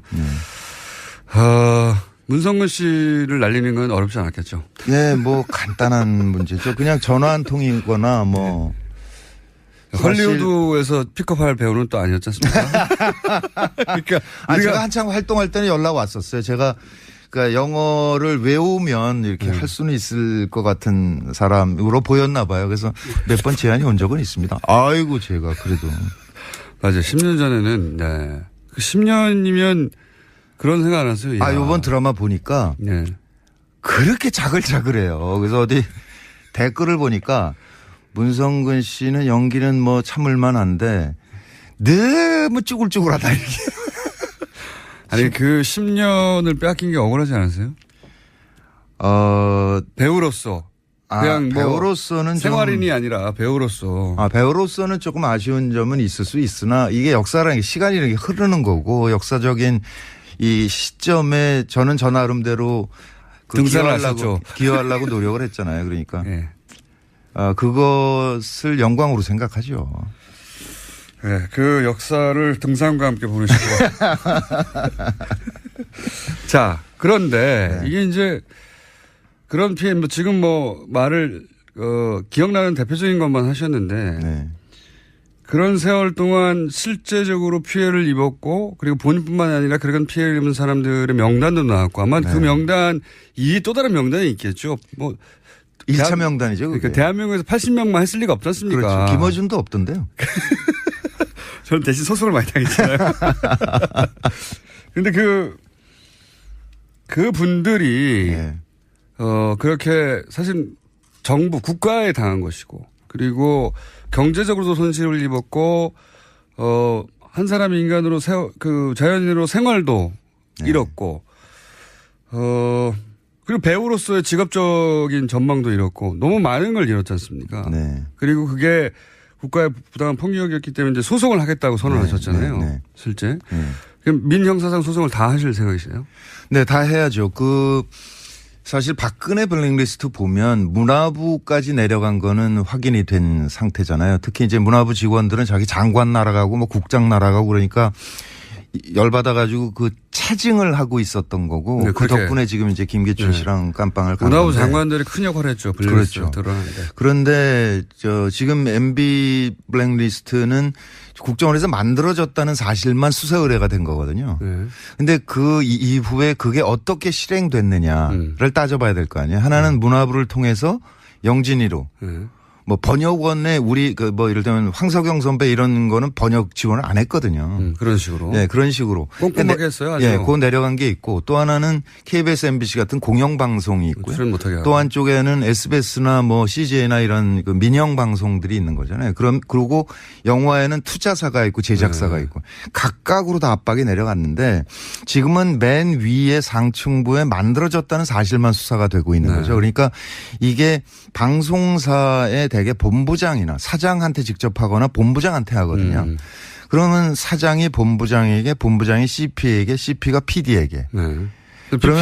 PD는 미안한 얼굴로 와가지고 이해해 주라 뭐 이렇게 하고 넘어가는 거거든요. 그러니까 이 중간 단계가 지금 빠져 있는 거죠. 그러니까 요거를 지금 사실 검찰이 인력이 부족한 상태일 거예요. 뭐 안원구 정장도 사람이 필요하다고 얘기하시던데 그러니까 너무 많으니까요. 너무 많으니까 지금 지금 수사를 못 하고 있는 거죠. 그러니까 우리가 그거를 고발을 하면서 동시에 KBS, MBC, SBS 노조에 이거 나중에 검찰에서 수사 받지 말고 그냥 스스로 알려달라. 예, 정보를 취합을 해봅시다 우리가. 그러니까 나는 뭐 본부장한테 들었다. 본부장이 누구는 안 된다고 하더라. 그런 거 조각조각을 모으면 전체 그림이 만들어지지 않겠냐. 그렇겠네요. 그렇게 해야 이 수사도 그러니까 속도가 붙을 것이고 또 하나는 검찰이 지금 손이 못 미치고 있기 때문에 이거를 우리 쪽에서 좀 근거를 좀 만들어서 수사가 편하게 만들어주자. 이거 좋은 아이디어신 게 수사를 받아본 입장에서는 검찰도 그런 일정을 잡고 그 해당 PD나 혹은 본부장을 연락해서 언제 나오냐 조율하고 굉장히 시간이 오래 걸리거든요. 그렇죠. 그분들도 다 이제 생활하고 있기 때문에 그거를 미리 지금 마침 또 KBS, MBC 양대 방송국의 노조들이 파업을 하고 있기 때문에 그렇죠. 직접 현장에 가서도 그런 얘기를 하시고 이 방송을 들으신 분들도 아예 그냥 일종의 민간 태스크포스처럼 만들어서 서로 정보를 공유하고 해서 하면 일이 좀 간단해지고 빨라지겠네요. 정보도 많이 모이고. 네, 지금은 일단 민변에 김용민 변호사가 붙었고요. 그다음에 최동욱 변호사께서 변호사라고 그러니까 되게 이상하네. 전 검찰총장. 근데 저는 역사 바로쓰기 차원에서 그분이 검찰총장 하는 게 맞았지 않습니까? 갑자기 또 정연주 선생이 KBS 사장으로 복귀하는 게 맞지 않습니까? 그렇게 볼 수도 있습니다. 그러니까 남은 임기를 하시는 게 맞는 것 같아요. 어찌됐든 그분이 일종의 자원봉사로 참여를 하시겠다고 의사를 밝히셨고. 본인도 당했기 때문에 그 심정을 누구보다 잘 알겠죠? 네, 그렇죠. 누구보다 잘 알아서 저도 그 얘기 들었는데 최동욱 전 검찰총장이 아마 이게 방송으로 처음 나가는 것 같습니다.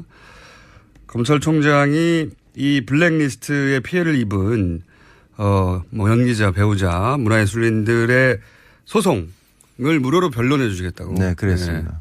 연락이 왔어요. 대단히 감사드리고요. 저희 방송도 한번 나오셔야죠. 여하간 그러면 그렇게 팀을 꾸려서 혼자 하시는 것도 아니고. 그러니까 참여연대도 같이 하기로 했고요. 그러니까 다른 배우들은요? 다른 연기자. 다른 배우들은 제가 그저께 SNS에 올렸는데 한 5분 정도가 참여를 하겠다고 의사를 밝혀오셨어요. 80분 다 해도 되는 거야. 아니, 근데 감독들은 안 빠지거든요. 대부분. 근데 그 감독이 42명이나 돼요. 감독. 그 한편에선 좀 뿌듯하기도 합니다. 그러니까 영화가 굉장히 중요하다라는 거를 MB 정부가 알았었구나. 그러니까 문재인 정부도 영화가 중요한 걸 알아서 좀 지원을 좀 해야 될 텐데. 그러니까 지금 정부 지원이 끊긴 지가 거의 10년 됐어요. 그렇죠. 네, 참여정부 때 하고 그다음에 끊어버리고. 정부는 오로지 화이트리스트라고 소위 국뽕영화만 지원했거든요. 국뽕영화. 네, 그거는 MB 때부터 시작된 일입니다. 그러니까 모태펀드를 통해서 소위 이제 방송국이나 그런 펀드를 동원해가지고 정부가 권장하는 영화, 건전 영화죠, 소위. 그렇죠. 네. 건전 영화만 지원했고 실제 이런 문화예술계에 지원이 필요한 것은 지원을 끊어버렸어요. 그렇습니다. 죽으라고. 예. 자, 그럼 소송이 이제 막 준비 단계에 들어간 거네요? 그렇죠. 아무래도 요번 달 말 정도까지는 취합을 끝내고 10월 초쯤에는 이제 소장이 들어가야 되겠죠. 그럼 고소고발 모두 형사, 민사 다. 형사, 민사 다 해야죠. 그러니까 형사 동시 진행하는데 아무래도 형사를 먼저 진행을 하게 될 테니까 거기에 따라서 이제 민사는 영향을 받잖아요. 민사는 그러면 그 대상이 일단은 제일 기초는 국가, 그다음에 그 이명박 대통령, 원세훈 원장이 세 사람은 필수고요. 네, 세 대상. 네, 근데 이제 MBC 노조 같은 경우는 김재철 사장을 하고 싶어 하는 모양이더라고요. 그건 당연하잖아요. 그러니까 KBS 노조는 또 KBS 사장을 하고 싶어 하고 그래서 이게 아마 좀 폭이 넓어질 거는 같습니다. 알겠습니다. 최동욱 전 검찰총장이 이 문화예술인 블랙리스트 사건의 무료 변론을 받았다는 소식과 함께 이제 막 준비가 시작됐고 이 소식을 아직 듣지 못하신 분들은 문화예술인 중에 혹은 감독들 중에도 문성훈 씨에게 연락을 주시고요. 네, 그리고 방송국이나 영화투자 제작사에 계신 분들도 연락을 주십시오. 네, 이걸 그냥 넘어갈 수는 없죠. 네, 10년 짜글짜글 해주셨고 회사에 집접하셨고 주요 활동은 등산으로 10년을 보내신 그리고 10년 동안 돈이 없기 때문에 연애도 한 번 못하신 자, 우울한 얘기인데 즐겁게 좀 나눠봤습니다. 네. 배우 문성근 씨였습니다. 감사합니다. 네, 반갑습니다. 또 목에 걸렸어. 왜 작은 건 없지? 그럴 땐 더알티지 오메가3. 스마트폰을 너무 많이 봤나 봐. 눈이 너무 건조하네. 그럴 땐 더알티지 오메가3. 손발도 저려. 그럴 땐 더알티지 오메가3. 알았어. 더알티지 오메가3. 그래, 약사들이 만든 GM팜을 검색해보라고. 오케이, GM팜. 오빠, 우리 어디 가는 거야? 정수 가지. 와, 우리 말 타러 가는 거야? 그렇게 좋아? 고민하지 말고 장수로 오세요. 온 가족이 즐기는 승마 체험과 국내 최대 규모의 말역사 체험관 등 장수에는 정말 볼 것, 누릴 것들이 넘쳐난답니다. 말의 심장 소리를 직접 느껴보는 장수에서의 하룬 여행. 장수는 항상 가까이 있습니다. 주말 여행은 장수로. 승마 체험 예약은 063-350-5486.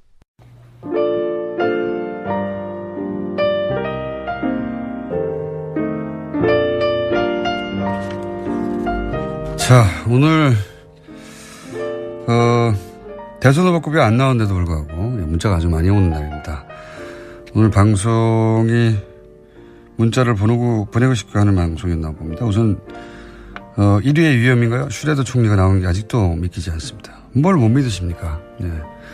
겨우 독일 전 총리에 불과한데요. 우리나라 현 총리도 곧 나오실 겁니다. 네. 미친 섭외력, 네, 이 정도는 기본으로 이제 받아들여 주십시오. 네. 자, 그리고 요즘 이 타임머신 문자가 인기예요. 예. 처음 이제 그날 할 방송을 미리 잘 봤다고 문자를 보내는 데서 시작됐는데, 그게 이제 더 나아가서 저희 앞방송, 김보빈 아나운서 방송에 미리 봤다고 잘 들었다고 보내더니 오늘은 이제 공개 방송을 잘 봤다고 앞으로 열흘 남았는데, 예. 공개 방송 잘 봤습니다. 공개 방송에서 열쇠고리 너무 고마워요.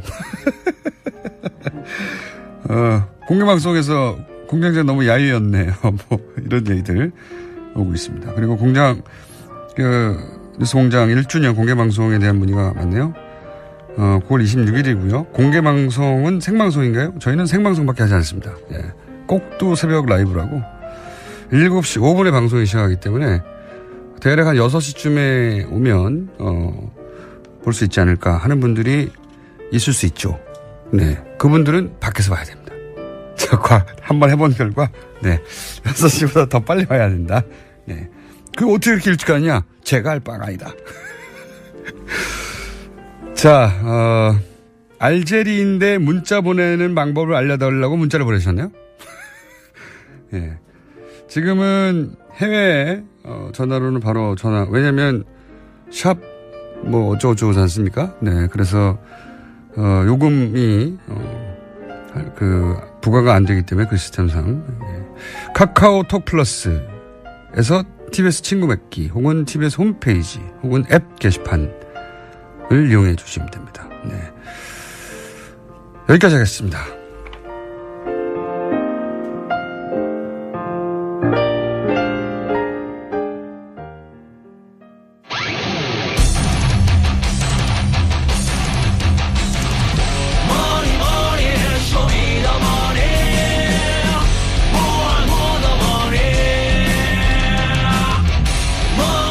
천둥번개와 함께하는 방송. 예.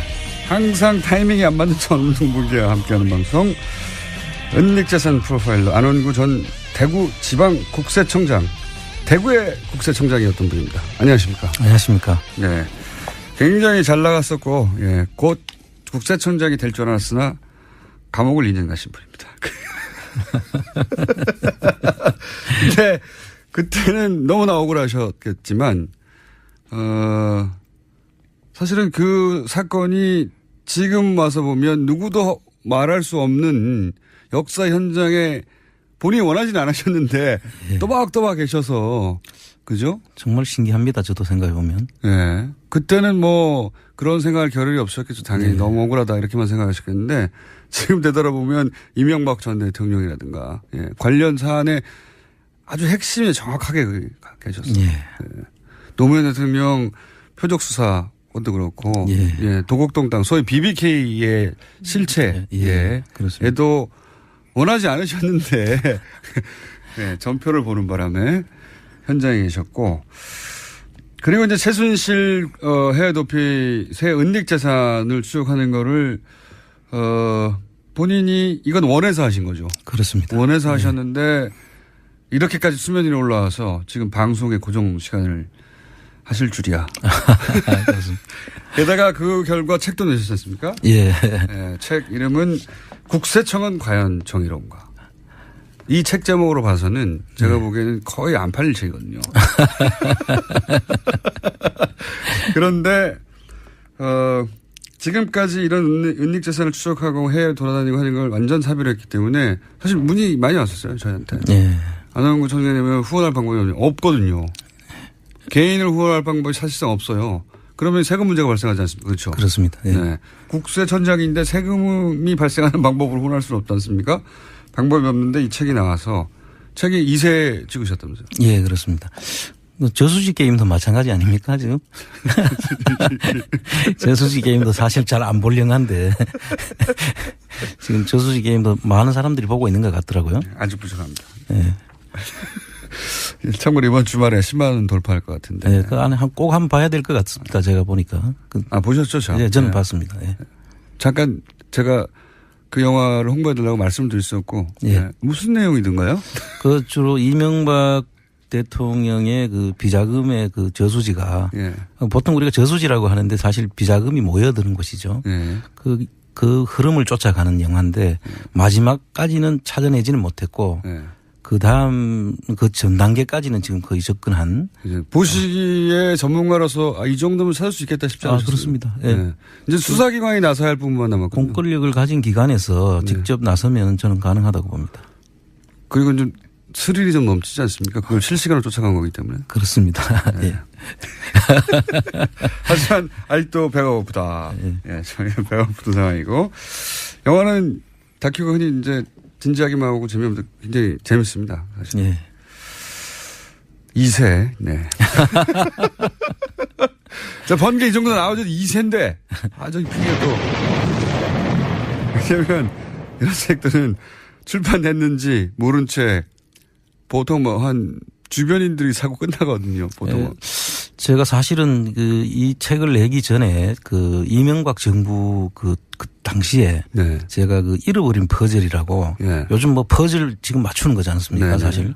그때 잃어버린 퍼즐이라는 책을 냈었습니다. 얼마나 나왔습니까? 그 당시에 한 5천 건 정도 지금 그때 나간 걸로. 그때 5천 건, 하긴 사건이 핫했으니까. 아마 그 당시에 국세청에서 그걸 다 사들였지 않는가 싶어요.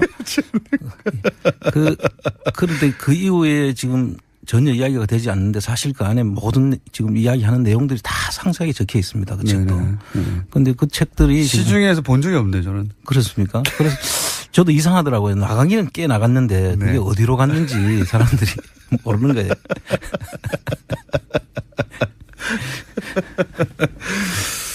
네. 이번에는 이제 그러지는 않을 거고요. 예, 순수하게 독자들이 사시는 거고, 예, 많은 분들이 감사하다고 책 샀다는 문자 많이 받아요, 저희도. 예. 예. 내용도 도움이 된다고. 예.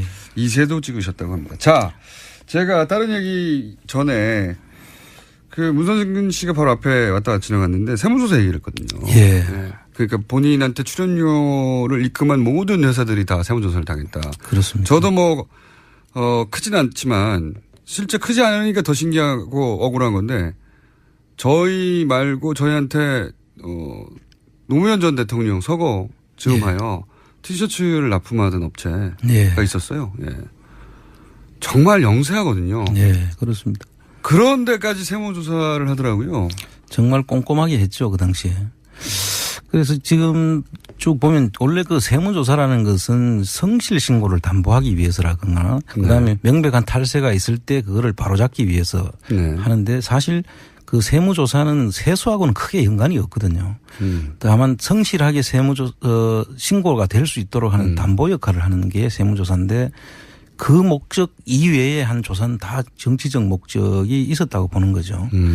근데 실제로 밖에서는 세무조사를 알지를 못해요. 아니, 그러니까 항의를 할 수 없는 게 보통 이런 일을 겪으면 이렇게 작은 데를 뜬금없이 갑자기 그러니까 그 회사가 10몇 년 됐는데 단 한 번도 받아본 적이 없을 만큼 명세하고 아주 조그만 곳이에요. 근데 갑자기 저희한테 티셔츠를 납품하라고 받았거든요. 근데 항의를 할 수가 없는 게 세무서가 국세청에서 세무조사를 한다는데 뭐라고 항의를 합니까 일반인들이. 그렇습니다. 그래서 이 조사 대상자 선정 과정과 조사를 하는 방법과 그 조사에 대한 결과 조치 이 부분들을 저희들이 전문가들이 상세하게 살펴봐야만 이게 정치적 세무조사구나 라는 걸 알 수가 있거든요. 국세청만 아는 거죠. 그렇죠. 국세청 안에 내부자만 알 수 있는 겁니다. 그 밖에서는 다 그냥 포장을 하죠.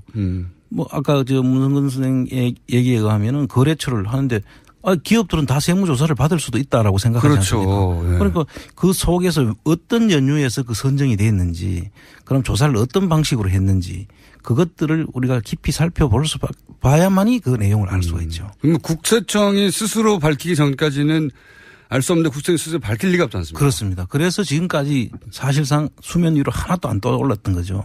그 유명한 태광실업 세무조사도 정상적인 세무조사였다고 포장을 하지 않았습니까? 그러니까요. 표적 세무조사를 하면서 교차조사다. 그래서 일반적인 정상적인 세무조사라고 계속 이야기를 했지만 대통령을 타겟으로 한 것조차도 덮으려고 한 거죠. 그렇습니다. 그래서 그 내용을 안에 있는 사람들이 그 내용을 밝히지 않으면 그 내용을 누구도 알 수 없는 게 이 세무조사의 특징이에요. 검찰도 마찬가지인데 검찰하고 이 국세청의 세무조사는 검찰 수사라든지 의도를 가지고 하면서 우리가 이런 의도를 가지고 했다라고 아무도 이야기를 안 하죠. 근데 검찰은 그나마 그게 이제 공식적으로 기소가 되고 재판정에 올라가고 또 그렇습니다. 법무부도 있고 출입 기자들이 사실은 눈치도 있고 그러면서 수면 위로 올라오게 되는데 피의 사실 공표를 하면 안 된다고 그렇게 법에 돼 있지만 다 지금 사실 언론에서 다 공표를 하지 않습니까? 그러나 국세청 세무조사에 대해서는 전혀 언급이 안 되죠. 그래서 왜 밖에서 그렇습니까? 일단 첫 번째는 이게 정치적 조사인지 아닌지 구분할 능력이 국세청 내부의 깊숙한 내부자 아니면 알 수가 없다. 그렇습니다. 실제로 국세청 직원들도 대다수 직원들은 모릅니다. 그거를 하는 쪽에 있는 사람만 알 수 있는 거죠. 그 라인에 요직에 있는 사람 극소수만 아는군요. 그렇습니다. 그러고 밑에 직원들은 그냥 위에서 지시가 내려와서 이 조사를 하라고 하니까 자기들은 그렇죠. 할 수밖에 없죠. 이유를 묻지 않고 해야 되겠죠. 이유는 뭐 물을 수도 없는 것이고. 그런데 위에서 그 지시하는 사람 그 몇몇 중요한 라인에 있는 사람들만 그 내용을 알고 있고 그 사람만 입 다물면 그 사람들은 또 입을 열 리가 없지 않습니까? 그렇죠. 그러니까 이게 전부 다 넘어가는 것이죠. 그러면은 그렇게 국세청에 정치적 조사를 지시할 만한 위치에 있는 것은 뭐 예를 들면 국정원입니까? 아니면 청와대입니까? 어떻게 되는 겁니까?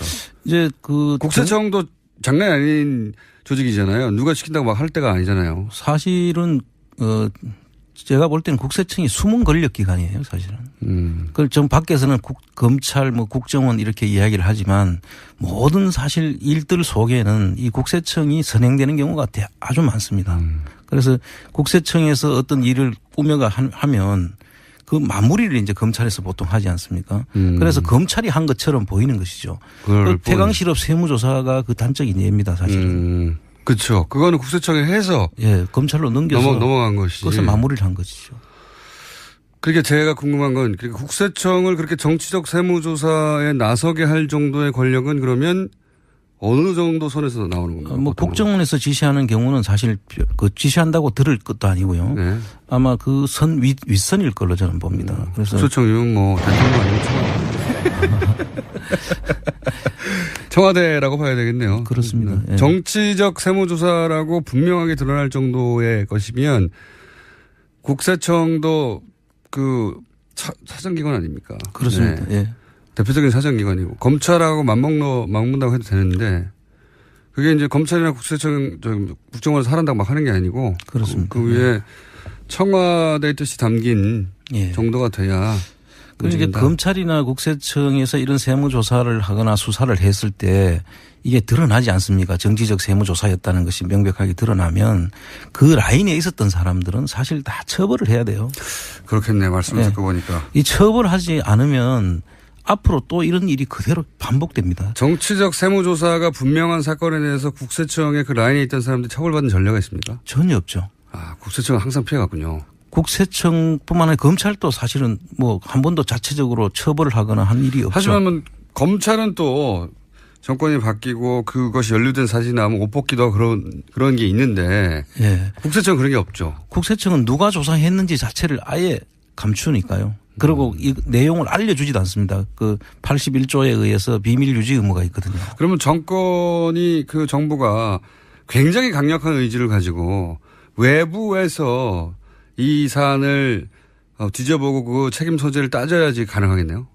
그 외부에서는 절대 알 수가 없습니다. 제 말은 국세청에 근무했던 전문가와 함께. 그렇습니다. 예를 들면 안홍구 청장님과 함께. 그럼 이제 내부에서 그걸 같이 경험하거나 그 내용을 보면은 그 이게 어떤 조사인지를 알 수 있는 사람들이 있거든요. 그런 조사 라인에 있었던 사람들은 그 정상적인 그 조사 대상자 선정이라든지 그다음 조사 방법이라든지 조사 결과 조치 사항들을 보면 이게 어떤 정치적 세무조사인지를 알 수가 있죠. 그러나 바깥에서만 있던 분들은 이게 도저히 알 수가 없다. 도저히 알 수가 없습니다. 그러니까 국세청 내부에 예를 들어서 TF를 구성해 가지고 자체적으로 맡겨놔서는 될 일이 아니다 이게. 그렇습니다. 그리고 우리가 보통 블랙리스트, 화이트리스트를 이렇게 하지 않습니까? 그런데 이 세무조사도 화이트리스트가 있습니다. 예를 들면 어떤 조사는 또 봐주기 조사가 될 수도 있죠. 무조건 봐주기. 덮어주고. 재벌이나 또는 정과가 유착됐다든가. 예, 그런 어떤 목적이 있을 경우에는 또 겁만 주고 말기 위해서 일부러 그 조사 자체를 하고 어느 정도는 또 덮는 그런 조사도 있을 수 있죠. 정치적 목적으로. 즉 이것은 내가 해야 밝힐 수 있다고 지금. 정장님 말씀을 하신 걸로 벌써 시간이 다 됐네요. 예. 그렇습니다. 오늘은 여기까지 하고 사실 오늘은 이제 정치적 세무조사 디테일 하기로 했는데 다음 시간에 하기로 했습니다. 네. 지금까지 안홍구 청장님이었습니다. 감사합니다. 예, 감사합니다. 월요일 날 뵙겠습니다. 안녕!